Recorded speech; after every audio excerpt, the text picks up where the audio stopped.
যে আমি সিরাতুল মুস্তাকিমের পথে চলতে চাই, ঠিক আছে না?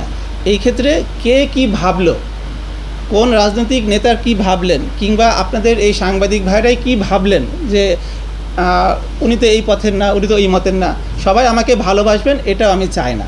সিরাতুল মুস্তাকিমে চলতে গেলে যারা সুবিধা পাবে না তারা আমার বিরাগভাজন হবেই, কিন্তু আমি এটা নিয়ে আমার কোনো বদারেশন নাই। আমি আমার যে লক্ষ্য সেই পথেই আমি চলব। পরিবর্তিত প্রেক্ষাপটে আমি জেলা প্রশাসক হিসাবে আপনাদের এই জেলায় এসেছি। আমার কোনো দলীয় কিংবা কোনো ব্যক্তি বিশেষের কাছে আমার দায়বদ্ধতা নাই, থাকার কোনো সুযোগও নাই। বাট বাস্তবতা হলো আগে হয়তো একসময় এরকম পরিস্থিতি ছিল। বর্তমান প্রেক্ষাপটে সরকারের কাছে আমি দায়বদ্ধ, আমার নীতির কাছে, আমার বিবেকবোধের কাছে আমি দায়বদ্ধ, এবং আপনাদের কাছে মানে জনগণের কাছে আমি দায়বদ্ধ।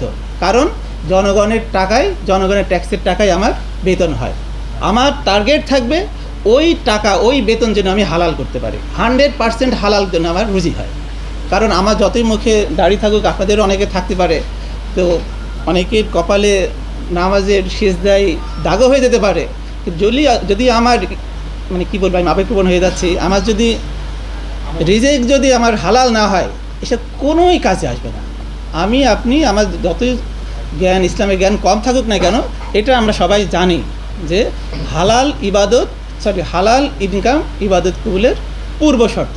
আপনারা আমার জন্য দোয়া করবেন, আমি যেন এই পথে যেন অটুট থাকতে পারি। 250-টিরও বেশি ডিজাইন অপশন নিয়ে ওয়ালটন স্মার্ট ফ্রিজ, বোঝে আপনার প্রয়োজন। আর একটা বিষয় বলি যে আমি সিরাতুল মুস্তাকিমের পথে চলতে চাই, ঠিক আছে না? এই ক্ষেত্রে কে কি ভাবলো, কোন রাজনৈতিক নেতার কি ভাবলেন, কিংবা আপনাদের এই সাংবাদিক ভাইরাই কি ভাবলেন যে উনি তো এই পথের না, উনি তো এই মতের না, সবাই আমাকে ভালোবাসবেন, এটাও আমি চাই না। সিরাতুল মুস্তাকিমে চলতে গেলে যারা সুবিধা পাবে না তারা আমার বিরাগভাজন হবেই, কিন্তু আমি এটা নিয়ে আমার কোনো বদারেশন নাই। আমি আমার যে লক্ষ্য সেই পথেই আমি চলব। আর ইটভাটা নিয়ে যে বলতেছিলেন, আমি বলতে চাই যে ইটভাটার উপর থেকে কোনো রকম কোনো চাঁদাবাজি এই জেলা প্রশাসন করবে না। কারণ আমি আজকে চাঁদাবাজি করব, কালকে আমি আবার মোবাইল কোর্ট করতে যাব, তা তো হবে না, ঠিক আছে কি না? তাদের প্রতি তো আমি কোনো দায়বদ্ধ নাই। আমার দায়বদ্ধ জনগণের কাছে, সরকারের কাছে। ইটভাটা মালিকের প্রতি তো আমার কোনো দায়বদ্ধতা নাই, কাজেই তাদের প্রতি আমার এই অভিযান চলবে। কারোর কোনো ব্যক্তি বিশেষের কাছে আমার কোনো দায়বদ্ধতা থাকবে না।